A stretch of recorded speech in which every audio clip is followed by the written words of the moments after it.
So, all this week we're talking about emotional tools, emotional well being strategies that you can use to help shift yourself into a calmer state or just shift your nervous system out of stress mode, fight or flight mode. I want you to remember that emotional well being tools, emotional well being awareness is not just the ability to calm or relax yourself. So, relaxation techniques can be emotional well being tools. But remember, what we're kind of achieving with a wide array of emotional well being tools is really at the core being able to calm the intensity of your nervous system.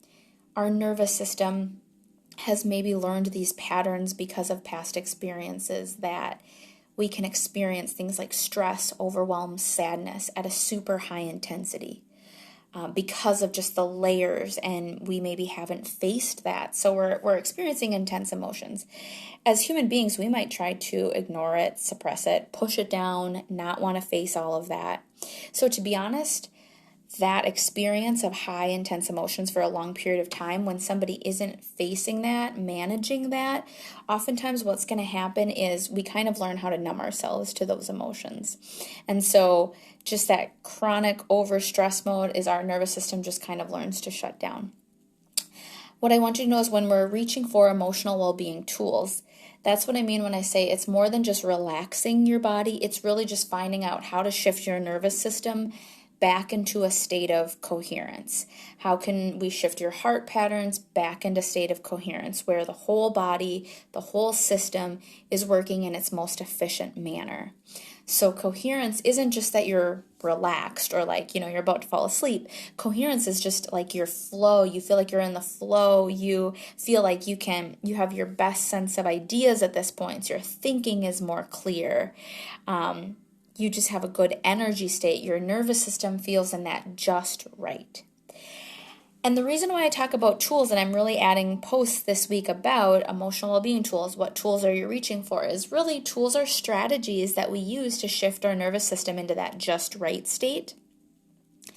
And I feel like for the longest times, maybe in generations before us, tools were seen as a crutch or a weakness or something that we didn't talk about because it meant that you were maybe broken. And people didn't want to talk about mental health. There was a ton of stigma around that, It was okay if Johnny, got his arm amputated at work in the wood chopping machine. This is not making great sense, but you get what I'm saying. Physical injuries have always been maybe more acceptable. Like, oh yeah, he cut off his arm. He can't work now for 8 weeks. Whereas I don't think people were as open of like, oh, so-and-so just can't handle the stress at work, or they're really stressed at work and then their mom had a heart attack and they're really stressed. But we expect that person who's managing a ton of stress to just forge through. Okay, Johnny should just be at work, okay? He should be able to work through that stress. He's just got to keep moving on, keep working. Here's the thing. We have learned that when we just forge ahead through emotions, or we push them down or suppress them, it doesn't go away. It just gets trapped in the body. It shows up as chronic pain, difficulty with sleeping, tense shoulders, irritability. It doesn't go away just because we force through it. What we're coming to, a time that I'm hopeful, is that emotional well-being, mental health is being seen as just as important as your physical well-being. And so when I talk about tools, I want you to think of it like how many of us have a first aid kit in our house, right? A first aid kit is full of tools or items that we would use in the event of a physical injury. What do I got in my first aid kit at home? If I accidentally cut myself, I got some Band-Aids. If it's a really deep cut, I got some gauze. I got some Neosporin. My first aid kit for my physical injuries has a ton of tools. So many people have them in our house, right? I want us to start thinking about emotional well-being tools as just as necessary to have in our homes, or have resources that we can tap into, and that it's not shameful to tap into our tools. It empowers you. It makes you a more refreshed person. It keeps you in balance. I just want us to have that acceptance around using our emotional tools as much as we do about, no shame about having a first aid kit in our home. So last week, if you want to go back to look at that video saved on my IGTV, I talk about sensory tools. But in general, so I'm talking a little bit of the same tools, but just know that these are just strategies that help shift your nervous system into that just right state. So as I kind of mentioned last week, it could be getting yourself some sensory putty to just work through emotions of anger, stress, frustration.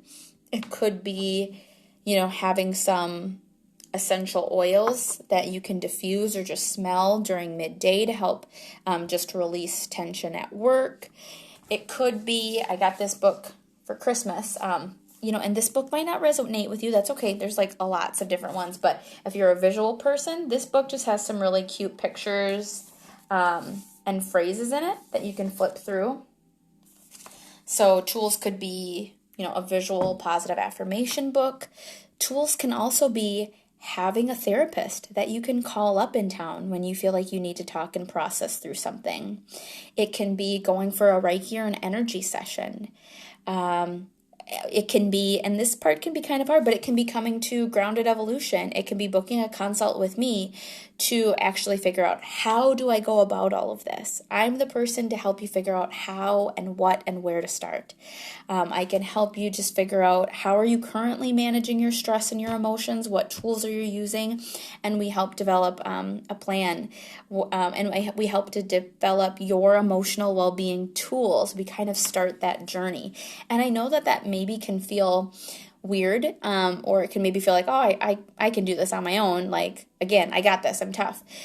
No shame in asking for some help. This is my specialty. This is my skill set. I love setting people off on their emotional journeys. So if you're looking to kickstart your emotional evolution, if you're just wondering, where do I start with all this? But I know I feel heavy. I know I carry heavy around. I carry stress, and I just want to start developing these skills and these tools.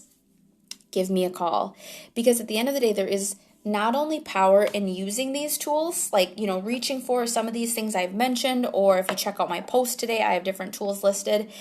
Using them is great, but to be honest, there is something that helps reinforce new healthy habits, and also just this sense of empowerment is if you feel like you yourself have the knowledge behind why you're reaching for a tool. You have the knowledge of, what emotion am I feeling? What am I applying?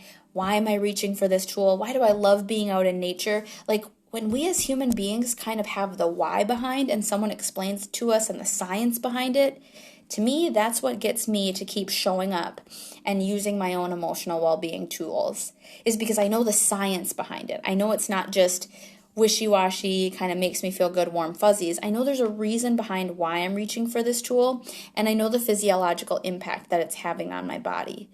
So if you want to know that, if you want to feel empowered with that information and with an ability to know how to process and manage your emotions, feel free to book your consult. Message me below. I'd love to hear how or where you're doing in your emotional evolution, your journey. What tools do you use? Maybe I missed some, so share some below. And I hope you have an awesome day.